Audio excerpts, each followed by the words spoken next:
We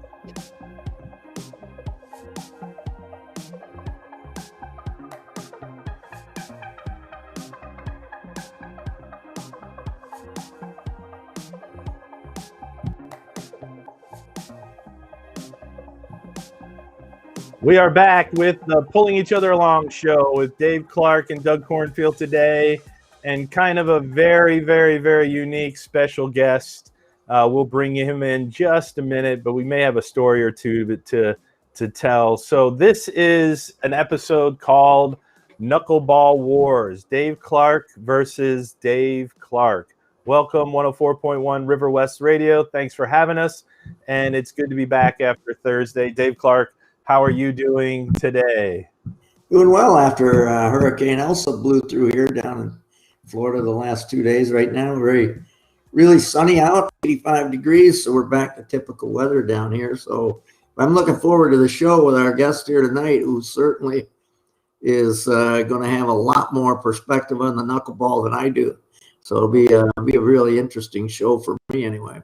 Yeah, well, it's kind of really strange. I know when you and I first partnered as business partners, we'd been friends for a while, and then I started throwing your story out on Facebook, and not Facebook back then really so much, but a website. And I was Googling things, and all of a sudden people were asking me, oh, is that the Dave Clark that wrote the book about the knuckleball? And I'm like, no, I don't think he ever wrote a book about the knuckleball. And I think I mentioned it to you, and I don't really remember how it went. And then I found out there was a guy that wrote a book about the knuckleball called the Knucklebook. And if you can see, if you're watching on Facebook, you can see his name is actually Dave Clark. So I don't know who the real Dave Clark is and who's going to win the knuckleball wars, but we'll bring him in a minute. But before I bring the other Dave Clark, if he's the imposter, I don't know. But I had reached out to Dave Clark, the author of the Knucklebook, and I got an email back, and I don't know if he's going to have this email because I think I did it from an email I no longer use. I don't usually delete those things, but I sent him an email and I told him about my Dave Clark, the only professional baseball player to ever play on crutches. This guy who's playing with the ball in his hands over here on your screen. So the new Dave Clark, I sent him this email, and I tell him about the Dave Clark who played professional baseball on crutches, and I think the response, and this is on my memory, he sends me a response via email saying when he looked at Dave's story, it was like finding a 747 airplane or a jet in his driveway that he didn't know was actually there. And I believe that was his statement. So, Dave Clark, we are going to bring in Dave Clark. And of course, as a host of all this show, I don't even know how to do it, but we are Dave Clark, the Knuckleball Wars. And we're going to talk about the knuckleball today and who knows what else. And I hope some people are out there chatting with us already. But feel free to ask questions to two Dave Clarks. It's really scary just to know one Dave Clark, but now I've got two Dave Clarks. And kind of glad that Dave Geis is too busy with his baseball camps right now, because 3 days might just tip it over the edge and be a little too much for us to all handle on the River West Radio show tonight. So Dave Clark in Massachusetts, welcome. Where are you this evening? It sounds like it's raining, so you're getting some weather. Yeah, I'm getting a little weather. I also have a cat that's running around my lap here who doesn't want to settle down, so... So you're in what part of Massachusetts? I am in Barry, which is not that far from Worcester, 40 minutes from Worcester, about dead center, Massachusetts. Gotcha. So I'm gonna put you over on the main part of the screen here, and we're gonna make you a focal point of today's show, being a knuckleball historian. Would that be a good way to say this? Perfect. You're a knuckleball historian. What got you, and I'll let Dave ask some questions, but what's the history of why you had this fascination with the knuckleball? There's really nothing that was a trigger, like an aha moment, anything like that. I remember when I lived in Atlanta, I saw Phil Necro throwing his, and didn't seem to be the classic fastball pitches that I was used to seeing. And I trying to figure out how come nobody's able to hit this thing. And I didn't think much about it till I moved back to Massachusetts, and the internet was starting coming into play. So I set up a fan website about the knuckleball and found that I managed to find quite a bit online in books, pitchers who threw it, different grips, things like that. And I just set up a fan website. And that's sort of how it started. How the book came from that, well, that's a long, involved story that takes its time getting there, just like a knuckleball. Right. So tell us a little bit about that process of putting a book together about the knuckleball. Okay. Well, because I had a website, people managed to find me just looking around. And one guy from the West Coast, he is a video guy, asked me if I was interested in doing a knuckleball how-to video. I said, well, that sounds interesting. But what can you provide? So, well, I published a book and I also do a lot of video. So, it seems like kind of a natural for me, and you got something interesting, probably going to go. I said, I agree. But I think these things are kind of expensive to put together. So tell you what, I get all this information. We'll just publish a how-to book on a knuckleball, and we'll take the profits and we'll put that towards the DVD, and then there we go. So I wrote the Knucklebook, the original version, and printed it out and wanted to send it to him. It turns out that he really didn't have the heart to do any publishing. So that fell apart right there. So I literally had the first copy printed, sitting on a shelf, collecting dust. Actually, really. Somebody else found me. It was Ben McGrath of the New Yorker. He said he is going down to spring training and interview Tim Wakefield and talk about the knuckleball in an article. And do I have any background? I said, yeah, I do. I mailed him that copy.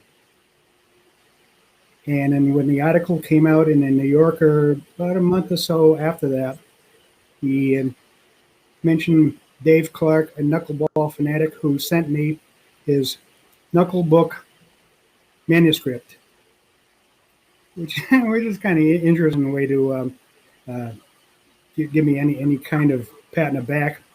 But a legitimate publisher in New York, in Chicago, Ivan D., saw that article.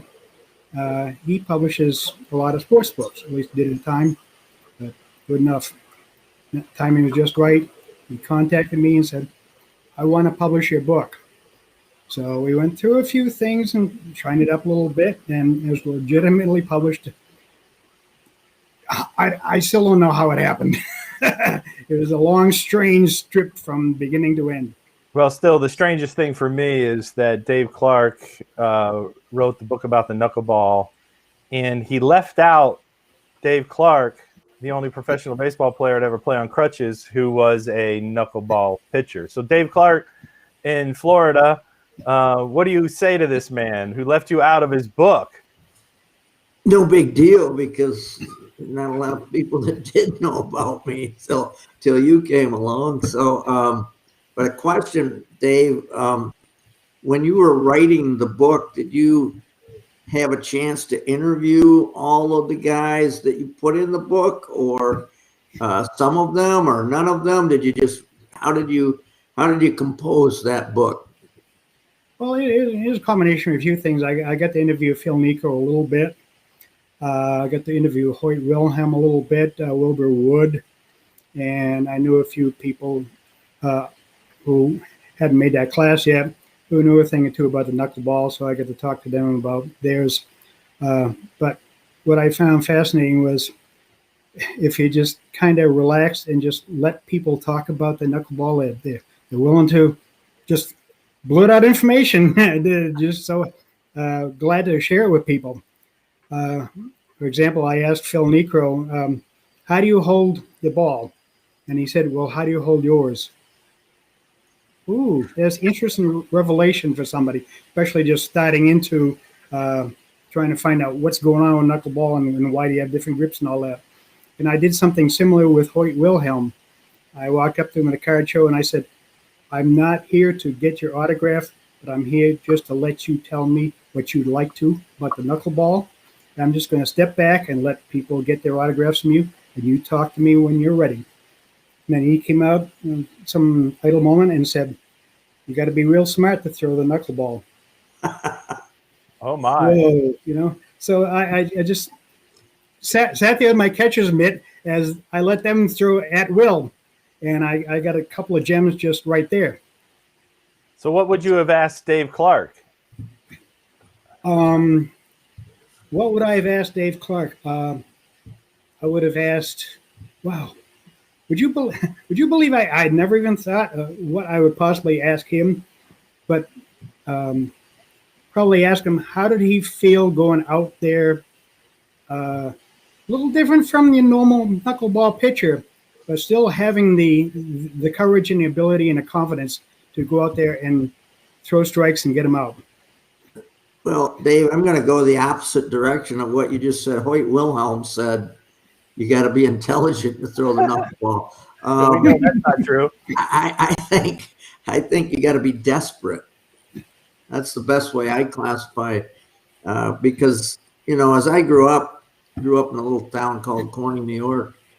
And I was having some success, but you got to realize you're in a little fishbowl there, and as you go up that pyramid, the competition gets tougher and tougher, and you're not as a big fish anymore. And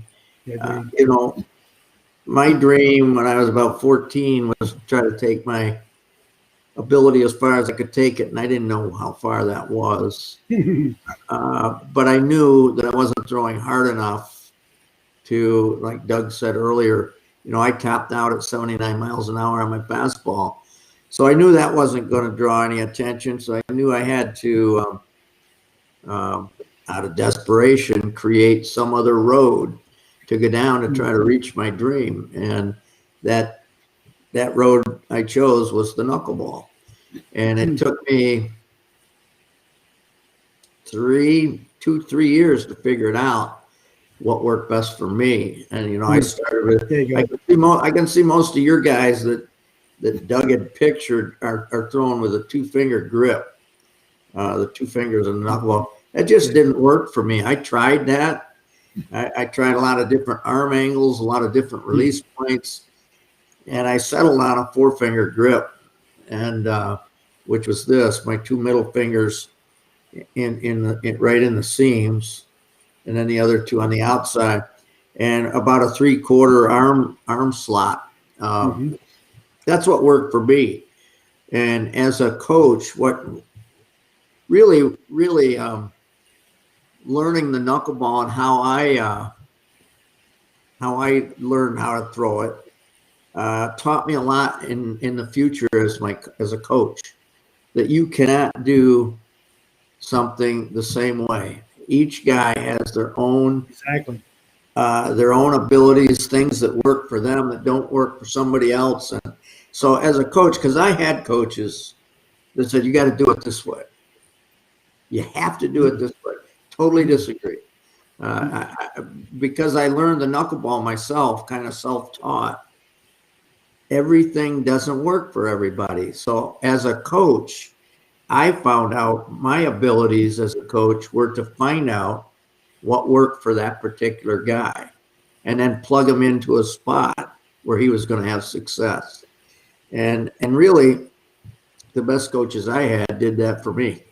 They plugged me into spots where, the strengths I had were better able to get me success. And so, after about 3 years, I developed that knuckleball with a 4-finger grip. And I'll tell you a little story. It's in the Philly organization, and the pitching coach insisted that I throw the ball this way with a 2-finger grip, just like most of the guys that were pictured there. It just wouldn't work for me. And I kept telling him that, but he wouldn't listen. And I had to throw it with the 2 fingers. And the moral of that story is I I wasn't in the organization very long. So I got, I thought I thought I got traded, but we found out I got loaned. And so anyway, that's my story with the knuckleball. And it not only taught me how to throw the knuckleball, but it really down the road taught me how to coach better, because I realized there are a million different ways in baseball to accomplish the same thing, and you've got to find out what works for that individual player. Long answer to that question. No, that's all right. It's too bad you really maybe didn't know enough to tell him, oh, Wilbur Wood throws it with 4 fingers. Just don't tell him Wilbur was a lefty. I was going to say that, Dave. And again, you know a lot more about the knuckleball than I do. But I was talking with Doug earlier before you got on, and I don't recall, other than Wilbur Wood, was there another lefty that threw the knuckleball? Not any lefty of any prominence, let's put it that way. And, there are quite a few. Why is that? Why? I mean, Not sure. Why do lefties not throw the knuckleball? I'm not sure. Maybe because just on a general basis, lefties being left-handers tend to get a percentage more confidence, more chances. I'm not quite sure. Well, in our country, there's just simply a lot more right-handers. There's not really very many left-handers. So percentage-wise, there's simply not going to be as many knuckleball throwers, because it's a very small percentage of people and men or women that are knuckleball throwers that are even right-handed. So it could be just a numbers thing. There's not very many left-handed throwers in the U.S. Sure. Could be, but again, you know, Dave, I don't know, the guys that you have in your book, a lot bigger names than I am, but obviously you're not in it. I could tell you a very quick story about that. Good. Real quick. If 20 years ago I had any vanity in me and I bothered to Google Dave Clark knuckleball, figuring I'm going to find myself, I would have run into you. And then I would have had a different book. And then we'd be talking a whole lot differently right now. Yeah, there's something you said to me a long time ago. You know, we've kind of talked off and on through the years just a little bit, and really not even that much. But I think you said one of the reasons, and correct me if I'm wrong, but one of the reasons you wrote the book was basically saying that anybody could be successful throwing the knuckleball. It didn't matter your skill level or how far or fast you could throw. It was something along those lines. Yeah, geez. And I somehow never caught on to my most perfect example ever. Yeah, which would be somebody. I don't know how I ever missed you. I have no clue. Yeah. Do you remember saying? A lot of people. I did a lot of research, and somehow, I don't know how you ended up under the radar. I still have no clue. The 747 in my driveway. 747 in my driveway. Maybe that's the new title of a book. 747 in my driveway. The Knucklebook revisited. Well, I gave up some 747 flights on the knuckleballs that didn't work.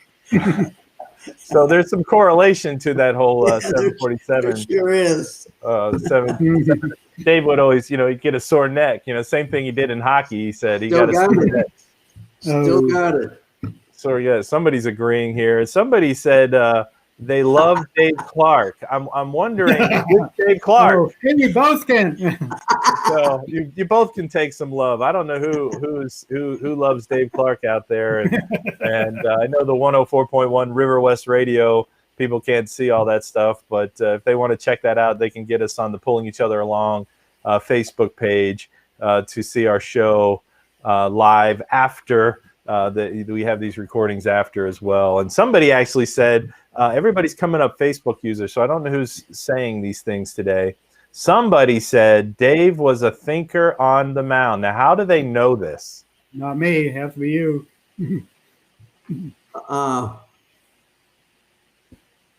Well, I've always said that today guys are more pitchers or more throwers.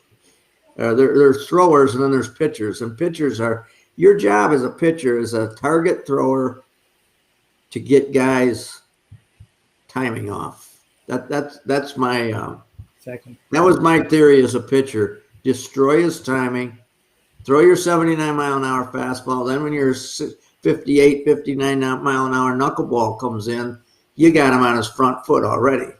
And if you do the reverse, you throw that knuckleball half of the time, and then you sneak a 79 mile an hour fastball in there, and it looks like it's 90. So it's really not how hard you throw, it's how you change speeds and use what you've got, and that's called pitching. Today you got I don't know, Dave, you may disagree with me, but baseball today is just totally different. Guys it's power on both sides of the ball. You're either throwing 100 miles an hour and you're hitting home runs, or you're not doing anything. You're striking out. When I played, I would love to throw my knuckleball to some of these guys that are swinging today because they're free swingers, and those are the guys I had. I always told Doug I'd strike Reggie Jackson out. Back in the day, I'd have had him he'd have been all screwed up. Someday I'm going to have Reggie Jackson come on the show and contest that. And maybe contest that. But I would much rather face the best power hitter in baseball than a slap hitter, because that slap hitter is the guy that's just going to take my knuckleball, try to make contact, and slap it through the infield. And I'd rather have that free swinger. Yeah. Right. Now, I don't know if this is true. I agree with you entirely, especially when you take a look at a couple of simple stats. Now you got 5-man rotations as opposed to 4. Right. Back during the age of the 4-man rotation, you had a fair number of pitchers who went deep in the games, completed games, and threw 150 plus pitches in the game. You don't get that anymore. Not even close. Yeah. So somebody thinks that Dave Clark became an outstanding baseball pitcher after the band, the Dave Clark 5. So if we could have him on the show, if we could have him on the show, we'd have the Dave Clark 3 at least. You know, maybe we can find 2 more Dave Clarks out there and come and do a Dave Clark 5 show someday. A rock band was put together in somewhat similar fashion. But, yeah. Well, let's not talk about that right now. Well, music or baseball, Dave is the man, according to Facebook World. So, again, I don't know which Dave we're talking about here, but we've got Dave Clark versus Dave Clark in the Knuckleball Wars on the 104.1 River West Radio, and it's great. So, Dave, I don't know which Dave, but Dave, let's ask Massachusetts Dave to clarify this. This is the Pulling Each Other Along show. And one of the questions we always want to ask people, even though you're not a part of our Pulling Each Other Along book, we still want the stories of what pulled this Dave Clark along. You know, we had Dave Clark, the baseball player over here, who was pulled along by a lot of folks, his parents, Ernie Pound, his gym teacher. What pulled Dave Clark from Massachusetts, the Knucklebook author, along in his life? Well, I wish I had an idea this question was coming, or I would have probably come up with a better answer. You didn't read the email. Oh, yeah, I know it was an email, and I didn't give it a whole lot of thought. There you go. Probably a general observation, a keen awareness of who really could help me, could direct me in whatever areas I felt like going in my life, and I've gone off for a number of different adventures. But I've always had an awareness of who was really smart, who I really had to pay attention to. And therefore, they're the ones that maybe I had to ask more questions of, because they seem to have life figured out a little better than most. And I ran into a few like that, a few teachers. I had a hero who started sports skydiving in the world, actually. And he lived and worked not that far from me, and I got to talk with him too, and found out just how he managed to do what he did, and discovered that he was sort of leaving the sport to anybody who was interested in being adventurous and just going out and trying to do more with it. And as a result, I made a parachute jump. Then I made 537 more. I Whoa. invented parachutes. I designed them. I test jumped. I won awards. I won trophies. This is far outstripping any dreams I ever had. When I was a kid, for a long time, I had a dream of making one parachute jump just to see what these people were doing. What was this all about? Jumping out of an airplane, for God's sake.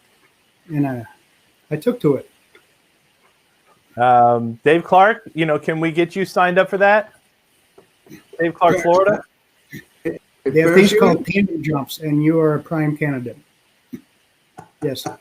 Can we get that on film? Well, I did do the parasailing there. You got my little speck up there in the air.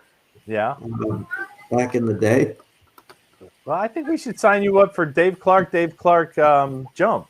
Jump? Yeah. Let's do it. Let's do it. There you go. That would be There's great. a number of places that have tandem skydiving. Go find one and go. There you go. It's more of a parachute ride than anything. A little more than the parasailing, but it's an actual parachute jump, free fall. Crazy stuff. So do you still do that, Dave? Dave Clark? No, really. I realized at a certain point that, wow, I only want to do one, and I've done all these, and I did all this other stuff in the sport. And well, if it was that easy for me to totally and completely outstrip a simple dream, then I ought to go try doing other things in my life. Number one, making money, maybe. Yeah. Because it doesn't pay a lot teaching people how to jump out of airplanes. But anyway, yeah, so I went off doing other things. Like a knuckleball when you came down? You do have to understand wind currents in order to do it right. Not only just jump out and have the proper form so the parachute comes off your back, but if you're doing a free fall, all the different things that you can do in free fall. So you can move this way and that way and grab other people who are doing free fall, things like that. So you do have to understand aerodynamics. And when everybody is falling 120 miles an hour, things kind of going kind of slow because you're all very, very close in relation to each other. So it's as crazy as a knuckleball, I guess. So we got one more question on the live show on the 104.1 River West Radio that Tom Demolakis will probably be upset if I do not answer or ask. And so Dave Clark is a big fan of donuts, and we highlight that in his book, A Pound of Kindness, where his dog Duke is desperately trying to get Dave to share, and Dave won't share his donut. I don't know if that should be in a kindness book, but what is the Dave Clark from Massachusetts favorite donut? This should be a gimme. You could probably answer this yourself. Boston cream. Yeah, I was just thinking Boston cream. I saw it coming, and then of course, with the minute that we have left, somebody was saying "Jump," Indianapolis Clowns theme song of what 1988. Absolutely, 87. We could have you jump. We could have you jump to jump. Yeah, that was the theme song for the 1988. Was it 88 or did you do that other years? 87, 88. 87, 88. Yeah, every night. Any guy that played for the Clowns, when they hear that song on the radio now, your mind immediately is going back there. I didn't play for the Clowns, and I've heard so many videos of it that's what I think of when I hear the song. So it's an Indianapolis Clown song to me. Well, this has been the live portion on the 104.1 River West Radio. We're going to talk a little bit more about the knuckleball on the flip side on YouTube and Facebook. Join us at Pulling Each Other Along on Facebook, and you can see us, hear us, and have some fun with us and chat with us. And so good night, everybody from Milwaukee. Good night.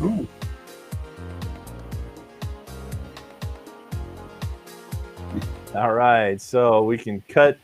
We're now free from the Milwaukee River West Radio. What are you pointing to, Dave Clark? I see over there. I mean, the years blend together, so I see a couple different comments over here. Heard it many times in 84, 85, another one 84, 85. So it could have been 84, 85 that we had that. You definitely had it in 88 because I got video. I know we had it in 88 because right. Tim Walsh is in on the jump thing. So Right. he was 88. Anyway, So you couldn't think of anything new, so you just kept using that song? wasn't up to me to do that stuff. Well, you were the owner. I had enough to do with getting the players on the field, the schedule, and playing. Sure. So I left that. Um, I played it in 84, 85. I don't know who that is. It's saying That Facebook must be. user. It's That's probably got to be. Al. It's got to be Ed France. Ed France on Could today. be, There you go. could be Ed. Did we guess it? Is it Ed? Best team was 84. Well, Sal. It's Sal. Sal's joining us tonight. All right, Wow. man. Famous Indianapolis clown. How you doing, buddy? Good to hear from you. And you're right. That 84 team was solid. Great team in 84. So, how familiar are you with Dave Clark of Massachusetts? How familiar are you with him as the owner of the Indianapolis Clowns? And are you familiar much with his story, with Dave Clark's story? Not completely, obviously. Geez, I should have done a whole lot more research before I logged on here. But the more I hear, the more I'm fascinated. When I heard that he had done all this thing with a team, I'm thinking back to probably the highest I ever got in baseball, and I was third base coach for a Babe Ruth team that my son was on, and really that was it. But despite the fact that I had quite a baseball mind, I realized that my mind is always going 300 miles an hour because I always had to be aware of the situation, where the players were, who could run, who couldn't, where the fielders were, the count. And when I went home nights, my head was still going 3 hours later. And for you to be able to run the team, never mind just third base, for God's sakes, I'm astounded. I am really astounded. You've got a better mind at it than I ever had. Well, Sal, the guy who's commenting over here, he was co-owner with me.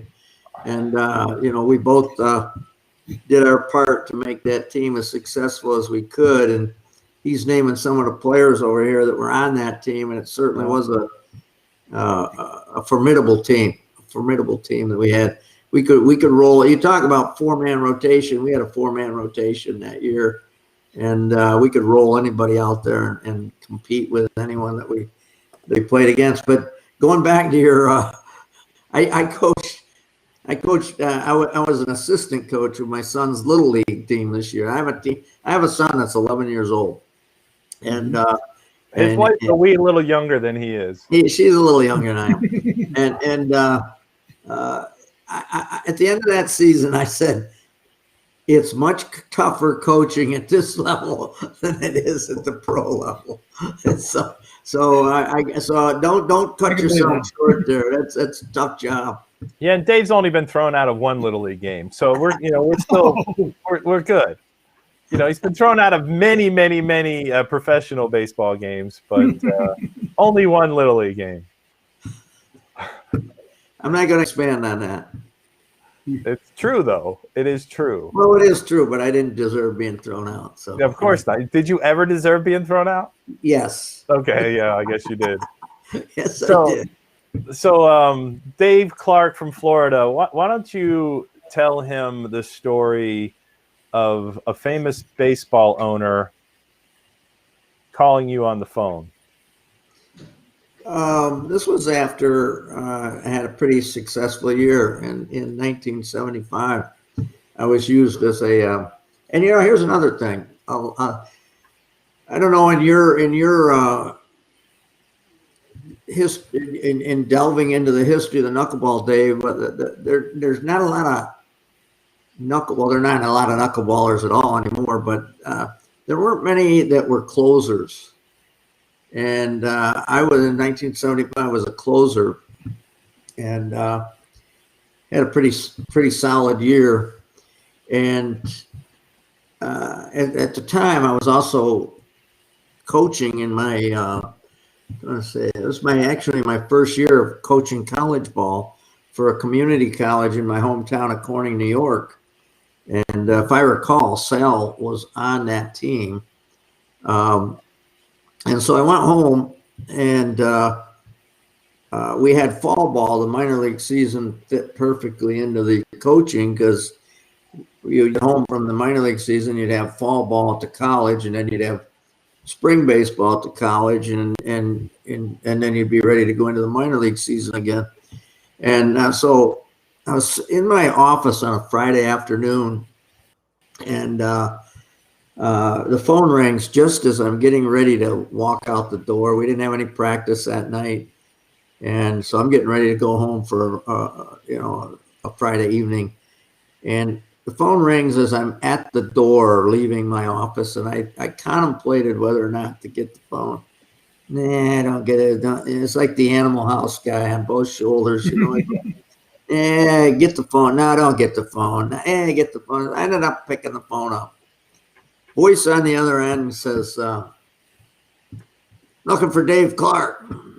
And he says, this is Bill Beck from Chicago White Sox, looking for Dave Clark. And I thought it was one of the players pranking me. So I said, well, he's not here right now, Mr. Beck. I said, this is Babe Ruth. Can I help you? that didn't go over too well. No, I'm Bill Beck. I'm looking for Dave Clark. And I said, yeah, it's Babe Ruth here, Mr. Beck. And by the third time, I started thinking, oh boy, this really might be Mr. Beck. So I said, just a minute, Mr. Beck, I'll look for him. Put the phone down. I held it down for about 5 seconds. Hello? Yeah, Bill. And then I had a conversation with Mr. Beck, and he basically said he had seen me pitch in Comiskey Park that previous season, and that he thought I did a good job. Did I know his history? I said, of course I do. I said, I know Eddie Geidel and some of the fireworks and all that stuff. And he says, well, can you get major league hitters out? And I didn't hesitate. I said, absolutely. And he said, here's what I'm going to do. He said, if you can repeat your 1975 season next year, when the rosters expand on September 1st, I'm going to call you up.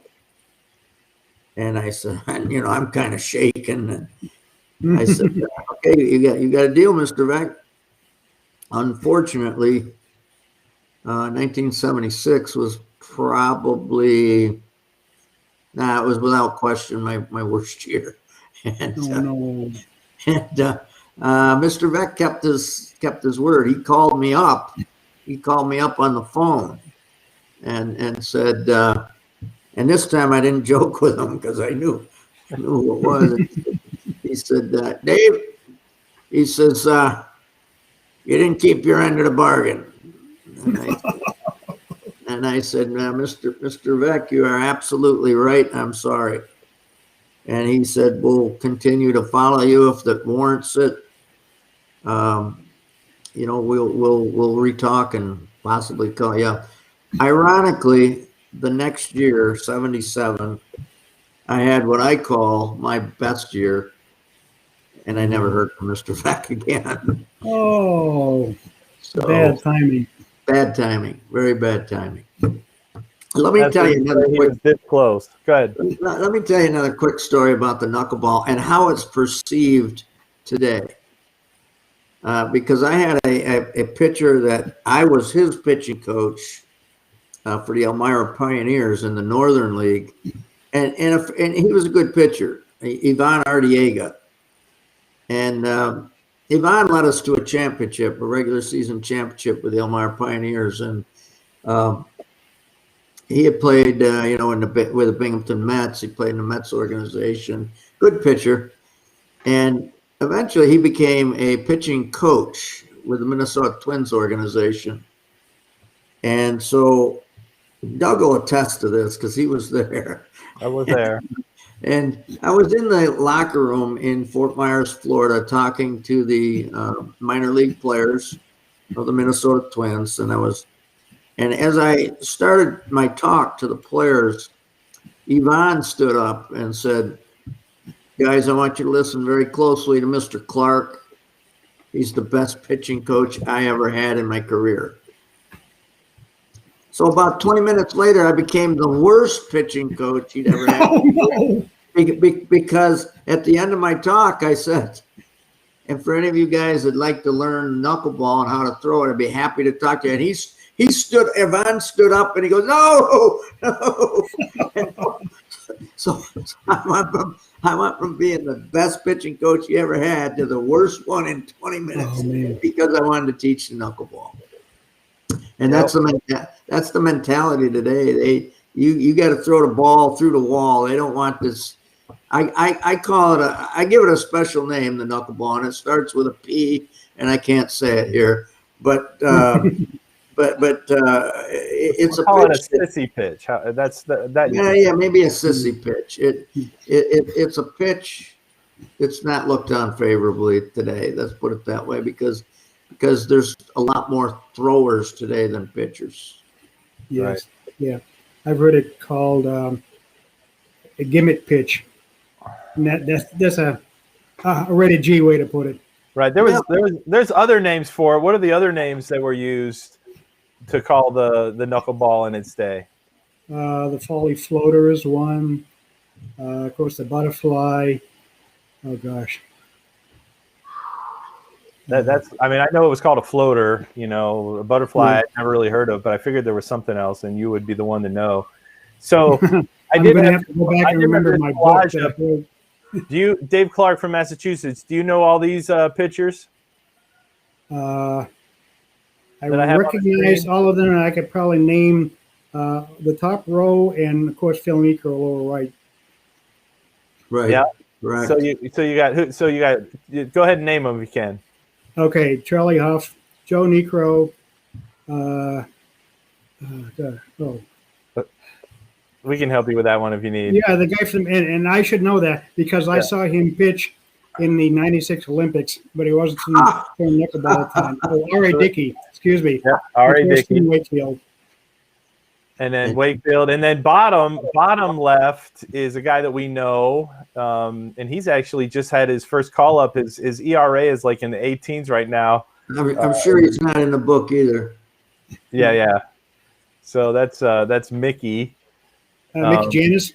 Yeah, Mickey Janis, and then and you, I think you know the female Japanese thrower, right? I don't remember her name. I think it's Irie, but I don't exactly know how to pronounce Something it. like that. And then Phil Necro, and so in the irony of again Dave Clark's story being a bit astonishing and unbelievable, he was actually a coach on that '96 Olympic team. Really? Yep. And we ran into R.A. You've run into him a couple of times, but once he made his millions, we didn't see him as much. He's rolling around that Rolls Royce. He's the elite, so he can't talk to people like us anymore. Yeah, I get it. Yeah. Yeah. Well, R.A.'s he went to University of Tennessee, and his coach was a former teammate of mine, Rod Delmonico. So R.A. knew about me before I knew about him. Tell that story. That's kind of a funny story, Dave. I don't think we've told that on the Pulling Each Other Along show yet. What's that about R.A. and I meeting outside the clubhouse? Yeah. When you met and what he said about you. The very first time I ever met him in person was down here in Fort Myers, Florida. He was with the Twins organization, and I went to a game, and I went up after the game and stood outside the clubhouse door, and I asked the guard if he could get R.A. Dickey for me and tell him it was Dave Clark. So Dickey comes out and he puts me on my heels right away because he goes, "I am so sick of hearing about you." And I'm like, "What? I don't even know you." And he goes, Rod, he said, "Rod had a video of you." And he said, "Every damn road trip we took, he popped that video." And he said, "I must have seen that video 3,000 times. And I'm so sick of it." So then we both laughed a little bit and shook hands. But he put me on my heels early there, man. Yeah. Because you probably didn't really work with him on the '96 team, did you? Nah, not much. Kirk Benson was also on that team, if you remember that name. He was Tom. Tom apparently is joining us late, Doug. Tom, Tom, don't forget the donut question, which you Tom, already asked. Tom, we already Oh, I asked the got that one donut there. question. So, And but the other Dave Clark's from Massachusetts, and we kind of predicted what his favorite donut would be, which is the Boston cream. Boston Boston cream. How From original! Dunkin's, yep. How original! It is a good one, though. It is a good one. here's a guy we forgot, and I don't know why and I don't know. And Dave, is he in your book? Somebody over here, and again, we can't see who's making the comments except for Tom, but Jim Boughton. Oh, Jim yeah. Jim Oh, Boughton. yeah. I get to talk to Jim. Yeah. Oh, he Is very he much makes. Is he in the book? Oh, sure is. Yeah. Okay. There's a name that I totally forgot. Ball 4, In fact, guess what? As I recall, I think he threw a four-fingered right-handed. 4 fingers? He threw the 4-finger one? I'm trying to recall the cover to Ball 4, and I believe it's 4 fingers. Okay. All right, I'm going to flash some pictures up for you, Massachusetts, Dave Clark, and see if you know who these people are. That's it. Oh, God. Ed Rommel? I don't think so. Dave, who is that? I told you. Go ahead. Eddie Cicciotti. Oh, that's right. That's right. Yeah.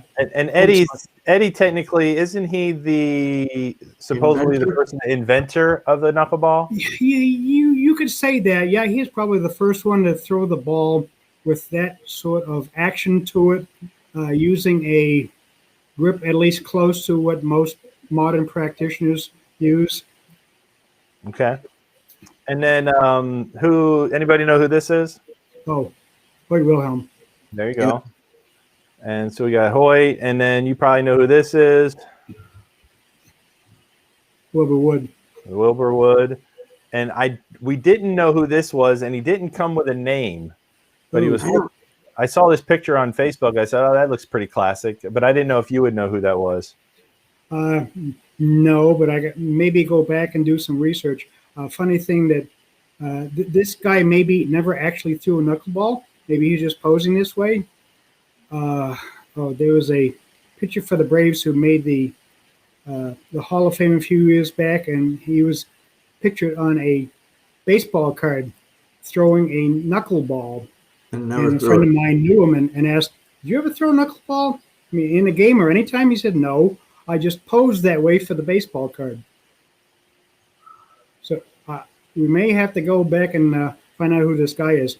Probably if we pass it around through Sabre, somebody could recognize him right away. Who knows? We may have another name. Saw Wilbur Wood pitch both ends of a doubleheader. Yeah, you didn't see that very often unless it was from a knuckleball. No. He won 20 and lost 20 in 1 year. Oh my gosh. He was a 20-game winner. 21 and 20. But think about that. He was the pitcher of record in 41 games that season. Now, how do you do that? You have to go minimum 5 to be the pitcher of record in a game. Yeah. So he was in the 4-man rotation all the way through that year. But think about how many arms he saved in the bullpen, so the bullpen was coming out fresh. But it was a different game then. They didn't have a bullpen. If you were a bullpen guy, you were one of the lowlights. Mm. You were expected to go. I mean, look at today. A quality start is 6 innings and 3 earned runs. That's a 450 earned run average. You got released in my day if you had a 450 earned run average. These guys, when they went out to start, they wanted to finish. Look at the complete games back then versus today. Today, there's very, very few complete games. Yeah. If any. Yeah. The last time Hoyt Wilhelm was traded, go take a look at what his stats were when he was traded. He had an ERA of something like 2 point something. And nowadays, they're going to keep you for something like that. Believe me, they're going to keep you. But he was traded because it was very average back then. So Dave Clark on the Florida side, a team like the Baltimore Orioles should put Dave in charge of player development. What would you do differently, Dave Clark? Well, Oh, I would sign Chris Sale, Mike Zedino, Dan Vogelsong. You'd have to go back in time for that, though. So there's my quick answer to that. You might have to explain that to Dave Clark in Massachusetts. Yeah, that's a well, long. not quite. Is Dan Duquette still a GM down there, No, Baltimore? no, he's not. They He got was. I don't know who it is now. It came from Houston. They got their manager from Houston and the GM from Houston. But I did scout for the Orioles back in the day, and we certainly and those names he just mentioned: Chris Sale, Mike Zedino. who made the All-Star team, by the way. Yeah. Mike Zedino made the All-Star team this year as a catcher. So all those guys weren't good enough for the Orioles. nope, I had them slotted in the draft, and nope. Dave belongs in the big leagues. Who is making these comments? Is this Ed France? Somebody's smoking something. I don't know. I'm looking for my light here. So, hey, I have a question for Dave Clark, Massachusetts. Yeah. Go for it. So, if you get a call from the owner of the Chicago White Sox that's interested in you as a player, does that make you a prospect, a legitimate prospect? Well, if it's somebody with the mental acumen of maybe Bill Veeck, sure. But right now, I'd say you've got to be totally out of your mind because the game is so much different right now. I would have to be lighting it up in AAA for somebody like that to be interested, unless I was some kind of phenom in a independent league. There's your answer, Doug. No, he didn't answer it. He skirted. He was skating Yes, I skirted. ice on a I pond. would say thank you for flattering the daylights out of me, but I'm not going to be able to pull this off for you, dude. All right. But I'm not talking about you, but the other Dave Clark was called. And so was the other Dave Clark, your nemesis over here, the Dave Clark Wars, was he a legitimate prospect for the major leagues when he got a call from Bill Veeck? He was getting people out, and he just had a 20 saves, 4 wins, and no losses season. A legitimate prospect in Bill Veeck's mind, yeah. I could not think of maybe any other owners who would have been daring enough or been aware enough to be able to actually consider something like this. But Bill Veeck probably would have signed him and got him in a major league game, if not for that bad timing. I would entirely believe that, and I think it would have been more than just a show. I think the other Dave Clark would have fared well, simply because what he's throwing is just so mysterious and so crazy and so outlandish. These batters would have no idea what was going on up there. So he'd have a measure of success as far as I can see. Yes. And so you agree with me. He was a prospect. No. Yeah, sure. Yeah. No. Oh, absolutely. In that particular situation, yes. I know there are some teams that will never, ever consider a knuckleball pitcher, never have and never will. Yeah. And they're rock solid against it from the very bottom of their hierarchy all the way up to the top. And there are other teams that are open enough to maybe give it a shot. A friend of mine, Zach Stanowitz, played a year of minor ball for the Orioles some years back because Phil Necro talked to Dan Duquette and said, "Can you sign this kid?" And he did. Only lasted a year in his minors, but there are some that are open to things like that. Hey, if you can get out on the mound and you can get outs, that should be your prime purpose in signing and developing players. Simple as that. Yeah, and as we're reading here, here's somebody's comment here. I think it's probably Ed France. Most teams are run very poorly, which I don't know about that 100%, but I'm sure it's it's well, Dave's gotten a little bit of a taste of that, and okay, so of course he's saying scouts today have no clue, which I'm sure some do.